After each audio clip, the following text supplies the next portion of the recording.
آج اپنے ورکر سعید احمد جان شہید مردان میں سب سے پہلے ان کے گھر گیا ہوں، اور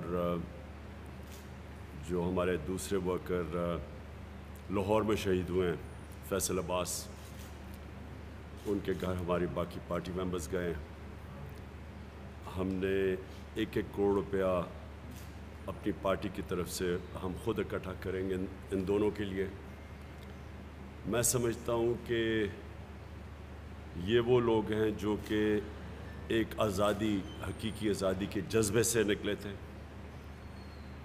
اور انہوں نے فیصلہ کیا تھا کہ ہم نے ایک بیرونی ملک کی ایک امپورٹڈ حکومت جو ہمارے اوپر مسلط کی گئی، اور اس کے علاوہ جو سارا پاکستان کا کرپٹ ترین لوگ، مافیا جن کو اس ملک کے اوپر بٹھایا گیا، تو یہ انہوں نے گھر سے نکلے تھے جس طرح ہمارے سارے لوگ نکلے تھے، ایک ملک کی ایک آزادی کے لیے، اس گرمی میں، ان حالات کے اندر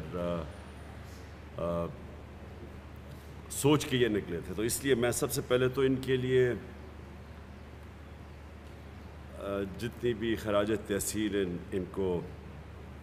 اور ان کے خاندان کو ہم دے سکیں وہ کم ہے۔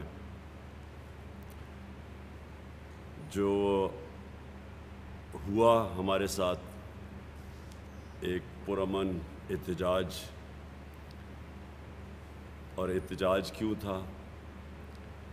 پہلے ایک کانسپریسی کے ذریعے حکومت آتی ہے، پھر وہ پوری کانسپریسی بنتی ہے اور اس کے اندر ہر قسم کا ایکٹر شامل ہو کے ایک 22 کروڑ لوگوں کی الیکٹڈ حکومت کو گراتا ہے۔ اور جو میں بار بار کہتا ہوں کہ سب سے زیادہ ہمارے ملک کی توہین یہ ہے کہ 30 سال سے جو لوگ اس ملک کو کھا رہے تھے، پیسے چوری کر کے باہر بھیج رہے تھے، ہر قسم کے جرم کر رہے تھے، ان لوگوں کو اس ملک کے اوپر مسلط کیا جاتا ہے۔ تو اس کے خلاف ایک پرامن احتجاج بھی کرنے کی اجازت نہیں دی گئی۔ جو اس قوم کو غصہ ہے، جو میں نے تو فیصلہ کیا کہ میری جو باقی زندگی ہے وہ صرف اس قوم کی حقیقی آزادی کے لیے، کہ کسی صورت ایک قوم اگر اس چیز کو تسلیم کر جائے کہ پہلے آپ کانسپریسی کرتے ہیں، اس کے بعد آپ چوروں کو اوپر بٹھا دیتے ہیں، جو مغربی جمہوریتیں میں جانتا ہوں، کوئی سوچ بھی نہیں سکتا کہ ضمانت کے اوپر انسان کو کوئی عہدہ دیا جائے، اس کو پرائم منسٹر اور چیف منسٹر بنا دیتے ہیں، اور پھر 60% کیبنٹ ضمانت پہ ہوتی ہے۔ اب اس کے خلاف اگر پرامن احتجاج ایک قوم نہیں کر سکتی تو پھر اس قوم کو اس کو زندہ ہی نہیں رہنا چاہیے، کیونکہ پھر کیا رہ گیا؟ ایک طرف کہتے ہیں جمہوریت ہے، جمہوریت کے اندر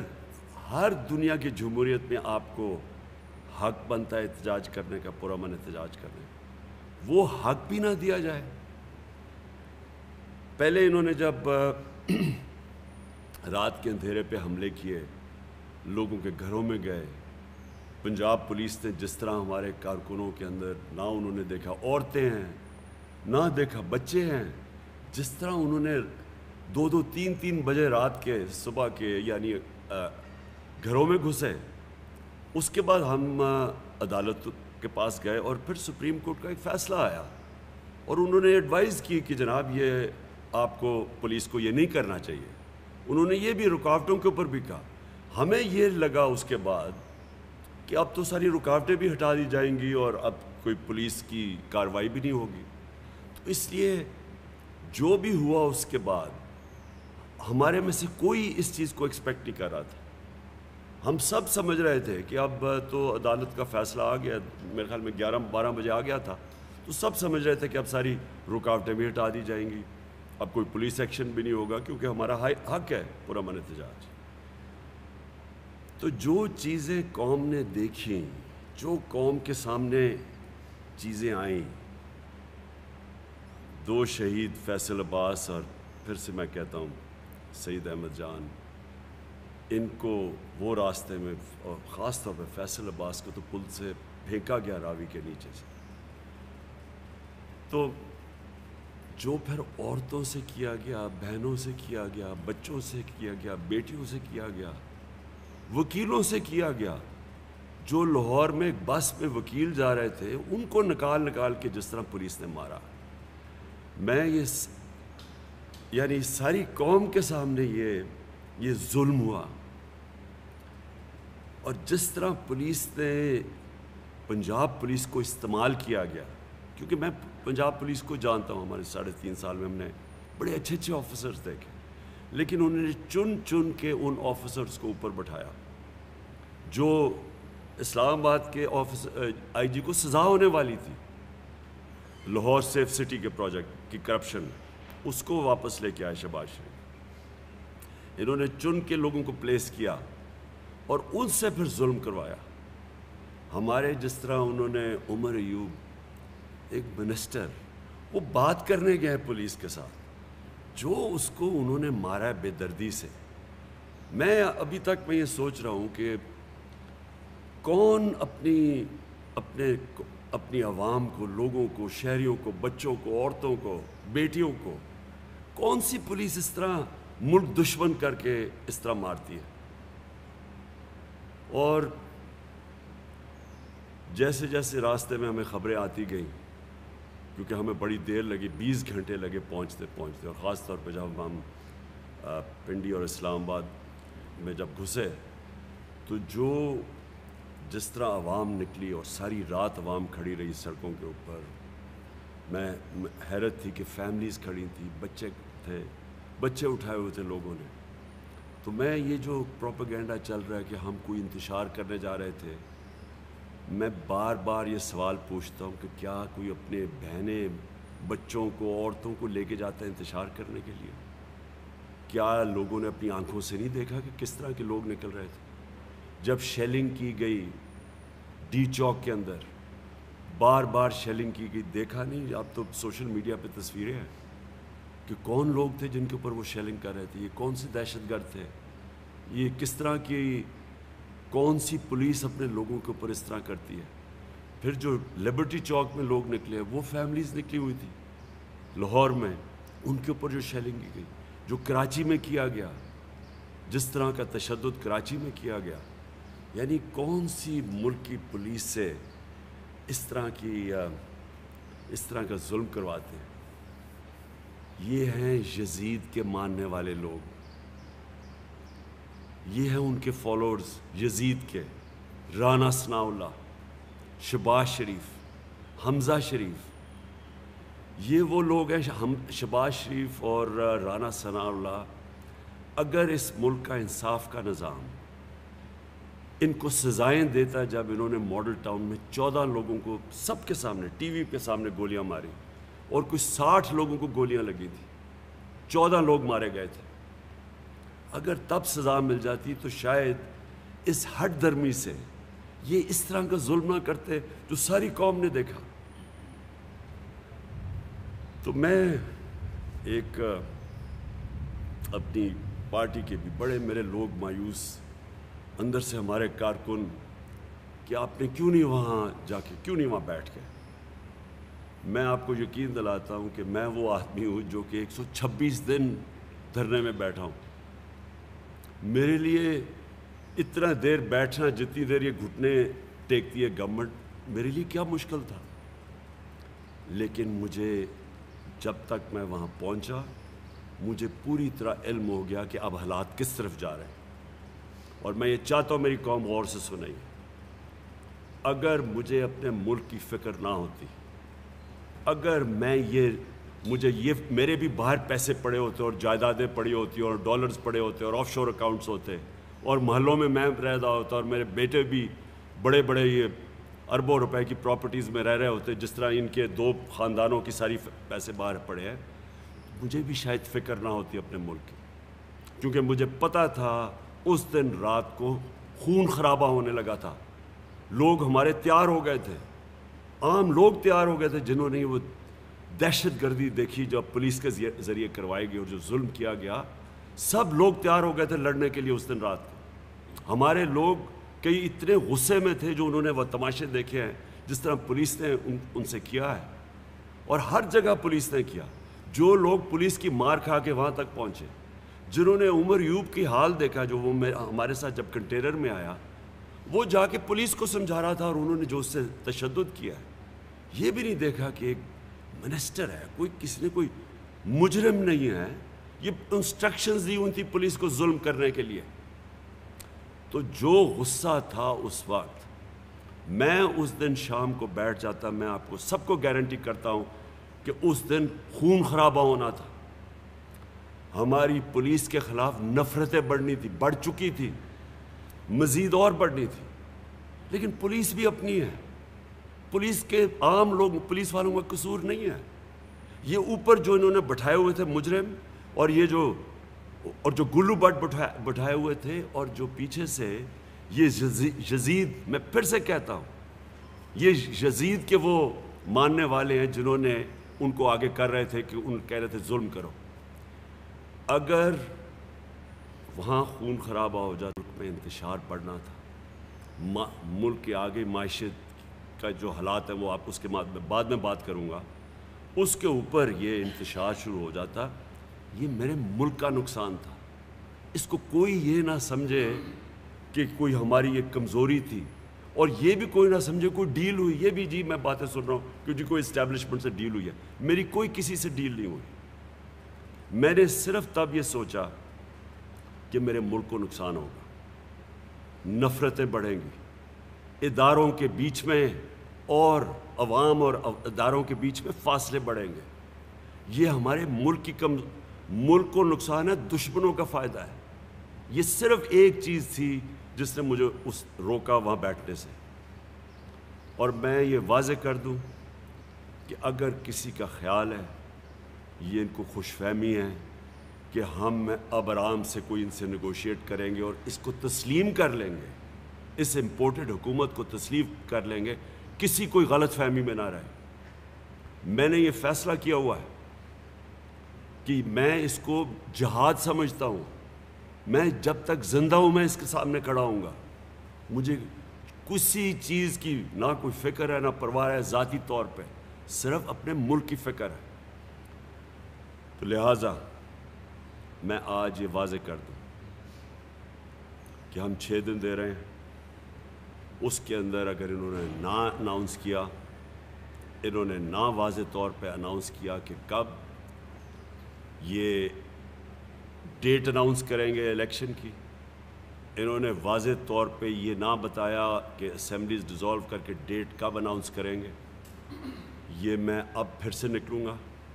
اور میں آپ کو واضح کر دوں کہ اب ہم نکلیں گے تیاری کر کے۔ ہماری کسی کی تیاری نہیں تھی، جس طرح کہ پولیس کا ہمارے اوپر حملہ ہوا، کوئی بھی تیار نہیں تھا اس کے لیے۔ ہم سارے جب خاص طور پہ جب سپریم کورٹ کا ایک آرڈر چلا، جب ہم نے تو سوشل میڈیا کے اوپر ہی دیکھا، ہم سب کو یہ لگ گیا کہ اب راستے کھل جائیں گے اور اب کوئی مسئلہ پولیس کا نہیں ہوگا، لہٰذا کوئی تیاری نہیں تھی۔ جو ڈی چوک میں بھی لوگ تھے، اچھا ڈی چوک میں یہ کہتے ہیں کہ جی ریڈ زون میں چلے گئے، لوگوں کو کیا پتہ، انہوں نے ہم سے پرمیشن مانگ رہے تھے کشمیر روڈ کی یا سری نگر ہائی وے کی، ہمیں پرمیشن ہی نہیں مل رہی تھی، تو ہم نے کیا لوگوں کو بتاتے، ایک ہی چیز سارے جو دھرنے میں لوگ جانتے تھے وہ ڈی چوک تھا، اس لیے ہم نے ڈی چوک کا ایک پوائنٹ تو بتانا تھا۔ اس کے بعد کمیونیکیشن، اتنے ڈرے ہوئے تھے، یہ اتنے بزدل کرپٹ لوگ ہمیشہ بزدل ہوتے ہیں، سارا میڈیا چینل کے اوپر کبھی وہ اے آر وائی کو کبھی کریں کیونکہ ادھر سے لوگ انفارمیشن لے رہے تھے، باقی چینلز پہ پریشر ڈالا ہوا تھا، انٹرنیٹ سلو ڈاؤن کر دیا، کسی کو پتہ ہی نہیں چل رہا تھا کیا ہوگا، کنفیوژن مچی ہوئی تھی۔ آنے میں ہمیں دیر ہوگی، کیونکہ آنے میں ایک تو دیر ہوئی کہ جب اسلام آباد میں گھسے، سارا وقت سارے راستے میں پبلک نکلی ہوئی تھی، ادھر دیر ہوئی، لیکن راستے میں جو رکاوٹیں تھیں سارا وقت برہان کے اوپر جو انہوں نے 3 جگہ پہ رکاوٹیں ڈالی، وہ ساری رکاوٹیں پار کرتے آئے، کیونکہ ہم سمجھے اب رکاوٹیں ہٹا دی جائیں گی، وہ نہیں ہٹائی گئی، تو وہ کارکنوں نے ہٹائی۔ اور میں پھر سے اپنے کارکنوں کو آج پاکستان کی طرف سے آپ کو خراج تحسین پیش کرتا ہوں۔ آپ اس ملک کے ہیروز ہیں، آپ کسی ذاتیات کے لیے نہیں نکلے تھے، آپ اپنے ملک کے لیے نکلے تھے، اس ملک کی حقیقی آزادی کے لیے نکلے تھے، اور جو جذبہ جنون میں نے آپ سب کا سارا راستہ دیکھتا ہوں، 20 گھنٹہ میں نے آپ کو دیکھا ہے، میں آپ کو سلام کرتا ہوں اس قوم کی طرف سے۔ اور جب ہم وہاں پہنچے اور جو پھر وہاں ڈی چوک میں ہمیں خبریں آتی رہیں، وہاں تو عام اسلام آباد کے شہری نکلائے تھے، وہ تو سارے فیملیز باہر نکلی ہوئی تھی، ان کے اوپر انہوں نے پوری طرح تشدد کیا، جس طرح کی شیلنگ کی گئی، اور اس شیلنگ سے جو جتنے لوگ انجر ہوئے، جتنے زخمی ہوئے، جو ہسپتالوں میں گئے، جو شدید شیلنگ، اور اس طرح کی شیلنگ اور اتنی دیر تک کون ایسے کرتا ہے؟ اور پھر لوگوں کو دیکھیں، لوگوں کا رد عمل، وہ پھر واپس آتے گئے، شیلنگ کے باوجود لوگ آتے گئے، وہاں خواتین کھڑی تھی آخر تک، اور ہم لیٹ پہنچے، پھنستے گئے راستے میں رکاوٹوں کی وجہ سے۔ اور جو پھر ہمیں آخر میں جب تک میں پہنچا، تو اس لیے میں یہ اپنے لوگوں کو یہ بتانا چاہتا ہوں کہ اس کو کوئی کمزوری نہ سمجھے، صرف اور صرف اس لیے کہ اس وقت مجھے پتہ تھا کہ اب یہ انتشار کی طرف جانا ہے، اور اس کی وجہ سے میں نے 6 دن دیے۔ اب ان 6 دنوں کے اندر میں نے آج چیف جسٹس آف پاکستان کو خط لکھا، اور میں نے ان سے یہ سارے سوال کیے کہ کیا ایک جمہوریت کے اندر ایک پرامن احتجاج کرنے کا ہمارے پاس حق ہے یا نہیں ہے؟ یہ فنڈامنٹل رائٹ ہے ایک شہری کا۔ کیا اس طرح کا آگے اگر ہم کوئی احتجاج کرتے ہیں، اور خاص طور پہ ان چوروں کے خلاف، اور یہ جو اب حرکتیں کر رہے ہیں، جو اب اسمبلی میں یہ کروا رہے ہیں، یہ بالکل غیر آئینی چیز ہے کہ آپ اوورسیز پاکستانی اس کا حق لے لیں صرف اس لیے کہ آپ کو ڈر لگا ہوا آپ الیکشن نہ ہار جائیں۔ یہ سارے جو آپ حربے استعمال کریں گے، میں اپنی عدلیہ سے پوچھتا ہوں کہ کیا آپ سمجھتے ہیں کہ ہم اب یہ چپ کر کے بھیڑ بکریوں کی طرح یہ سب مان لیں گے چیزیں؟ اور اگر ہم یہ اب سمجھتے ہیں تو یہ تو ملک کو خود ہی ہم دھکیل رہے ہیں ایک بغاوت کی طرف، کیونکہ اس کا اگلا سٹیپ کیا؟ اگر آپ کسی کو پرامن احتجاج نہیں کرنے دیں گے تو ان کے پاس پھر کتنے راستے رہ جائیں گے؟ تو اس لیے میں نے چیف جسٹس صاحب ان کو بھی آج خط لکھا ہے کہ کلیئر کریں پوزیشن، کیونکہ انہوں نے اگر 6 دن کے بعد نہ کیا، میں پھر کال دوں گا قوم کو، اور میں آپ کو یقین دلاتا ہوں کہ جو اب 6 دنوں تک ہمیں پتہ چل جائے گا کہ ہمیں کیا ہمارا پاکستان کا سپریم کورٹ ہمارے فنڈامنٹل رائٹ کو پروٹیکٹ کرتا ہے یا نہیں۔ میں تو حیرت یہ ہے کہ جس طرح وہ سوشل میڈیا پہ چل رہا ہے، وہ وکیل ایک بس کے اندر ہیں، اس میں عورتیں بھی ہیں، ان کو نکال کے جس طرح مار رہے ہیں، یہ کبھی کسی نے اس طرح کی چیزیں دیکھی ہیں؟ یعنی میں ابھی تک حیران ہوں کہ کون سا انصاف کا نظام اس چیز کو اجازت دیتا ہے، اور یہ لوگ ساری قوم کو اب پتہ چل جانا چاہیے کہ حق کے اوپر کون کھڑا ہے، کون اس ملک میں ظلم کر رہا ہے، کون اس ملک کے اندر ایک ملک کی حقیقی آزادی کے لیے کھڑا ہے، اور کون اس ملک کے لیے کرپٹ نظام کو بچانے کے لیے ہر سطح پہ جانے کے لیے تیار ہے، اداروں کو آپس میں لڑانے کے لیے، عوام کو اداروں کے خلاف کرنے کے لیے تیار ہے، نفرتیں پھیلانے کے ایک پولیس کے خلاف جو لوگ تیار ہیں۔ دوسری، اب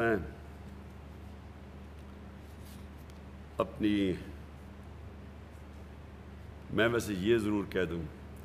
کہ اس طرح کے سینز جو انہوں نے جس طرح کی شیلنگ اور کی، وہ جنرل ڈائر کا ہم ابھی تک وہ فلموں میں آتا ہے کہ جس طرح وہ جلیانوالہ باغ کے اندر اس نے لوگوں کے اوپر جو تشدد کیا، وہ تو ایک حکمران باہر سے آئے ہوئے تھے، غلاموں کے خلاف کیا۔ ایک آزاد قوم میں جس طرح کو پولیس کا اور انہوں نے استعمال کیا ہے۔ اچھا جی، میں اب آنا چاہتا ہوں دوسری چیز کے اوپر، آئی ایم ایف کے پریشر میں آ کے انہوں نے 30 روپے لیٹر ڈیزل اور پٹرول بڑھایا۔ میرا سب سے پہلے سوال یہ ہے کہ کیا اتنا بڑا کبھی بھی پاکستان میں کبھی بھی فیول کی قیمت میں اتنا اضافہ کیا گیا؟ ان کے لوگ کہہ رہے ہیں جی کہ وہ جی بڑا مشکل، انہی کے اللہ الحق ہے، وہ کبھی سچ زیادہ دیر چھپتا نہیں ہے۔ انہی کی سٹیٹمنٹ سن لیں مفتاح اسماعیل کی، یہ خاقان عباسی کی، کہ جب ہم عالمی پریشر کے اندر آ کے قیمتیں بڑھا رہے تھے اور پھر بھی پاکستان سب سے ہم نے کم پٹرول کی اور ڈیزل کی قیمت رکھی تھی عوام کو بچانے کے لیے، سارے بر صغیر میں ہماری سب سے کم قیمتیں تھیں، لیکن انٹرنیشنل قیمتیں بڑھتی گئیں، تو جب بڑھتی گئیں ہم نے ایک پوائنٹ پہ فیصلہ کیا کہ ہم اب مزید اور بوجھ نہیں ڈالیں گے اپنے لوگوں پر۔ ہم نے ٹیکس کلیکشن جو ہمارا جتنا ہم نے ٹیکس کلیکٹ کرنا تھا، جو ٹارگٹ تھا، اس سے زیادہ ٹیکس کلیکٹ کیا۔ ہم نے ادھر سے بھی اور باقی جگہ سے پیسہ نکول کے ہم نے فیصلہ کیا کہ جون تک ہم نے پٹرول اور ڈیزل کی قیمت بڑھنے نہیں دینی، ہم نے اس کو سبسڈائز کیا۔ ہم نے اس لیے کیا اپنے عوام کے اوپر یہ جو بوجھ پڑتا جا رہا تھا یہ بچانے کے لیے، اور جب آپ ڈیزل اور پٹرول کی قیمت بڑھاتے ہیں تو سب کچھ بڑھ جاتا ہے، ہر چیز کے اوپر اس کا اثر پڑتا ہے۔ اس کا اثر پڑے گا خاص طور پہ جا کے بجلی کے اوپر، اور بجلی پٹرول ڈیزل جب بڑھتا ہے ہر چیز کی چیزیں مہنگی ہونے لگی۔ تو انہوں نے IMF کا پریشر برداشت نہیں کیا۔ میرا یہ اب میں اس نتیجے پہ پہنچ چکا ہوں، کیونکہ میں نے تو اب 3.5 سال میں دیکھ لیا ہے، یہ جو باہر کی قوتیں ہیں یہ چاہتی نہیں ہیں کہ پاکستان اپنے پیر پہ کھڑا ہو، یہ چاہتی ہیں ہم کمزور رہیں۔ اب انہوں نے پریشر ڈال کے، اور کیونکہ اس حکومت میں تو کوئی پریشر لینے کی قابلیت ہی نہیں ہے، نہ ان میں ملک چلانے کی قابلیت ہے، 6 ہفتے کے اندر انہوں نے جو ملک کے ساتھ کیا وہ سب کے سامنے ہے۔ روپیہ بھی گرنا شروع ہو گیا، سٹاک مارکیٹ، چیزیں ویسی مہنگی ہوں گی، اب اس کی وجہ سے مزید اور مہنگائی کی طرف اب جا رہے ہیں۔ تو میں یہ ان سے سوال پوچھتا ہوں کہ کیا اب ان کو نہیں پتہ کہ اس ملک کے اوپر اب کس طرح کا پریشر پڑے گا، عوام کے اوپر؟ عوام میں بدلی آئے گی، عوام جب یہ مزید اور مہنگائی آئے گی عوام تو بغاوت کی طرف جائے گی۔ ہم نے سری لنکا میں نہیں دیکھا کیا ہوا ہے، ہمارے سامنے 2 مہینے میں سری لنکا کدھر سے کدھر پہنچ گئی، یہ تو ہمیں ادھر دھکیل رہے ہیں۔ کیا اگر امریکہ کا ہمارا انٹرسٹ اتنا ہی ہوتا تو کیا ان کو نظر نہیں آ رہا کہ ملک میں بڑی مشکلوں سے ہم نے چیزیں کنٹرول کی ہوئی تھی؟ تو ہمارے اوپر بھی IMF کا پریشر تھا کہ قیمتیں بڑھاؤ، ہم نہیں بڑھا رہے تھے۔ انہوں نے یہ جو چیزیں بڑھائی ہے، میں آپ کو بتاؤں، اس سے یہ قوم کے اندر ایک ملک سے بدلی آئے گی، ملک سے بدل ہوں گے، وہ بدحالی آئے گی، اس کا جو امپیکٹ پڑے گا لوگوں کے اوپر۔ اور میں تو سمجھتا ہوں کہ یہ ہمیں ادھر دھکیل رہے ہیں جدھر سری لنکا جدھر پہنچ چکا ہے، اور اس کا جو امپیکٹ پڑنا ہے ہمارے ملک کے امن میں۔ تو میں اسی لیے جو سب سے زیادہ یہ جو سازش، وہ جو مراسلہ جو آیا تھا واشنگٹن سے، جو ہمارے امبیسڈر کی ملاقات ہوئی تھی ڈونلڈ لو سے، اس نے اس میں کیا بات کی تھی؟ اس نے کہا تھا کہ عمران خان روس کیوں گیا، اس نے نام لیا تھا کہ عمران خان روس کیوں گیا، اور اس لیے اس کو آپ ہٹاؤ، اور اگر نہ ہٹایا تو پاکستان کو نقصان ہوگا، اور اگر ہٹا دیا تو معاف کر دیا جائے گا۔ تو لگ ایسے رہا تھا کہ مجھے جو اصل معافی پاکستان کو، کہ میں روس کیوں چلا گیا۔ پہلے تو میں یہ واضح کر دوں کہ روس سارے ہمارے جتنے بھی اسٹیک ہولڈرز تھے، فورن آفس تھا، یہ عسکری قیادت تھی، سب کی مشاورت سے میں گیا تھا، اور میرا مقصد روس میں جو ہم نے جو ان سے ڈیلز کی تھی، سب سے بڑا مقصد یہ تھا کہ ہم لوگوں کے اوپر، روس اس وقت 30%، اور ابھی بھی اگر یہ چاہیں ہندوستان نے روس سے 30% کم قیمت پہ خریدا ہے تیل، ہم بھی وہی ڈیل کر رہے تھے۔ 30% کم اگر ہم ان سے تیل خریدیں تو ہم عوام کے اوپر بوجھ کم کر سکتے تھے۔ ہم نے آگے سبسڈائز کیا ہوا تھا، ہندوستان نے کم کر دیا بوجھ، انہوں نے قیمتیں پتہ نہیں 15 یا 25 روپے انہوں نے اپنی ڈیزل اور پٹرول کی قیمت کم کر دی، کیونکہ وہ روس سے لے رہے ہیں۔ اب میرا جو مسئلہ ان کو کیا ہے،